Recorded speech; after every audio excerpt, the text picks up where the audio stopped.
Hey, welcome to another episode of The Way I See It. My name is Chris. Happy Thursday. So pretty much, this is my shirt. I just got this from Valuetainment. It's a YouTube channel.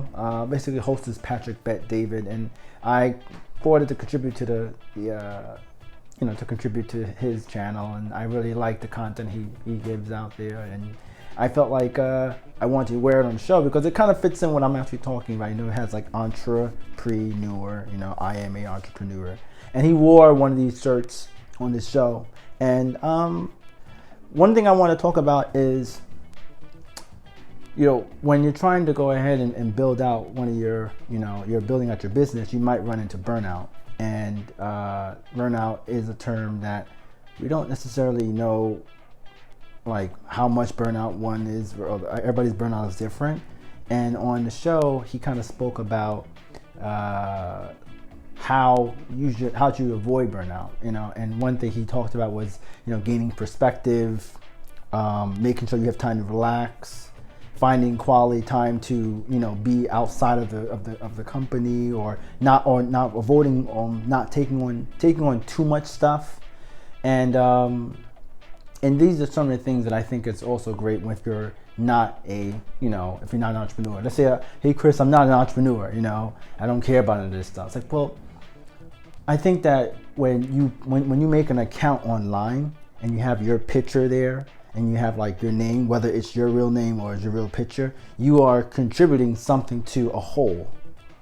And sometimes you may want people to go ahead and to give back somehow. You want instant gratification. And if you're going to deal with burnout, you have to understand that it's a long-term goal.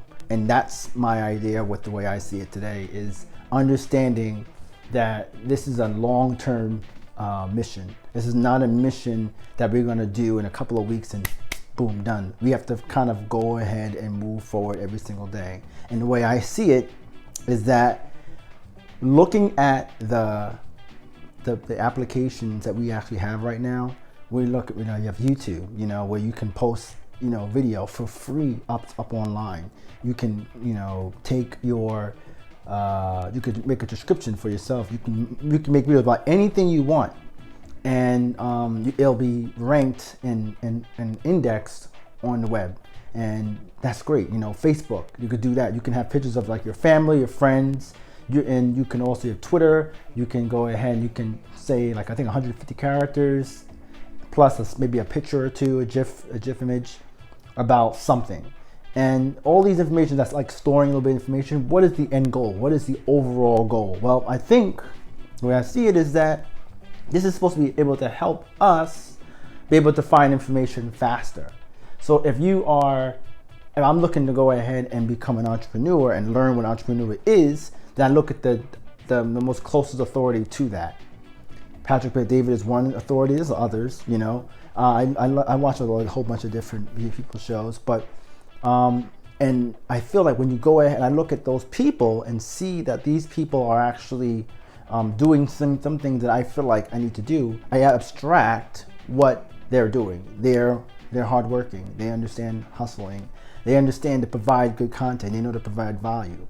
So it's almost like as if that you have like your mentor that can mentor you into being a better entrepreneur, a better developer, a better, whatever the case may be. And the thing is that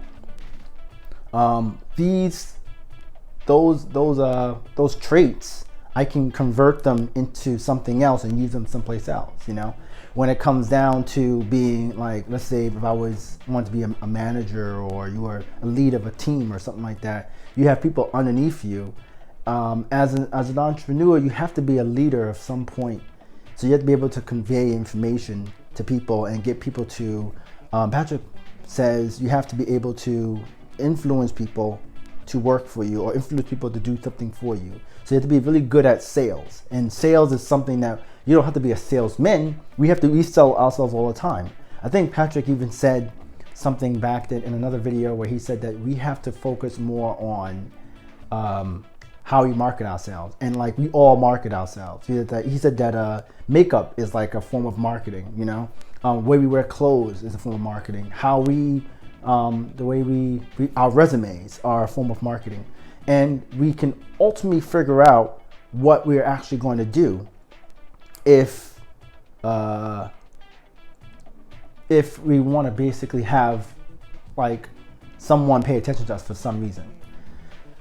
So that brings me to the idea. I kind of like pull a muscle there, working out this morning. Hey, so not gonna really cut that out, but yeah. So basically, what I'm trying to get you to understand is that we have to. It's what we're trying to do. You know, I'm trying to go ahead, and I want to turn my business into something that is a reflection of who I am. And I want people to kind of understand the whole part of me, not just like what's on my resume or, you know, what my degree is in or where I live, you know, or what I've done, but like more like, you know, there's a lot of things about me that brings value to a table. And I don't think you can actually tell people directly what you bring to the table. You can like for instance, when I look at Patrick Bet-David, like I like his content because he tells it like how it is. You know, he has a very decent format for building the content and sharing it with himself. He doesn't necessarily cut the corners, you know, and it's concise. And the way the YouTube algorithm shares the information with me on the feed allows me to look at that and then see, hey, this is actually, you know, good content. And obviously other people are looking at it and people are like liking it, so it's not just me.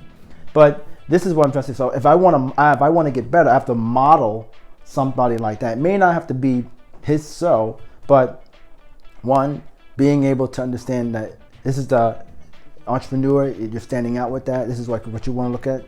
You can model these things out, you can think about it, and then you can react outside of it.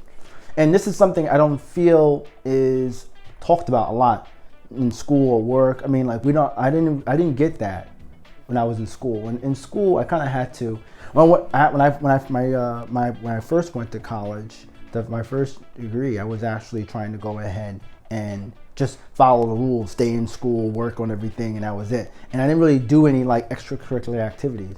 When I went to school a second time, and now I was like, oh, I'm gonna go to school now, and I'm like enjoying it. And I would enjoy it and do a lot of different things that I noticed that I didn't even really need to pay attention to what was going on in what's going on that I couldn't do. I could only focus on what I was actually able to do, and I was able to, I guess, I built my confidence in certain things. And I feel like what happens is that doing extracurricular activities and collaborating with other people allows you to reflect that. But if you focus too much on, you know, just getting like good grades and just focusing on what you want to do for whatever the case may be,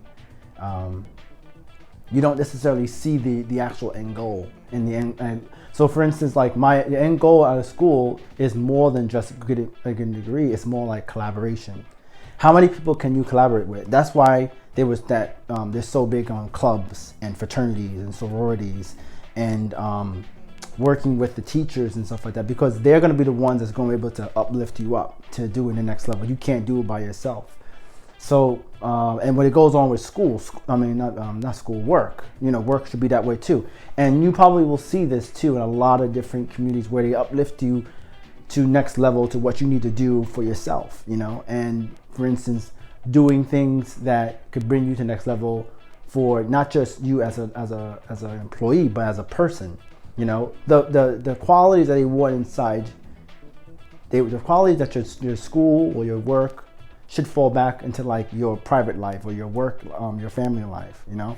And this will overall, you'll notice that you have growth because you can see it all happening. And if you utilize social media, bringing it back to social media, you'll notice that you can see the changes that you have made over time, and you can reflect on that.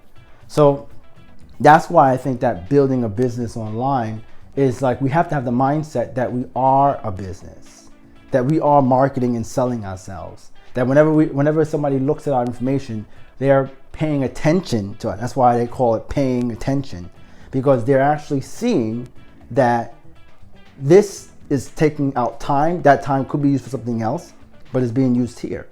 And this is something I really think that we should be paying more attention to in our lives. And I'm gonna just leave it at that. And thank you for listening to us. And I hope to see you guys in the next video.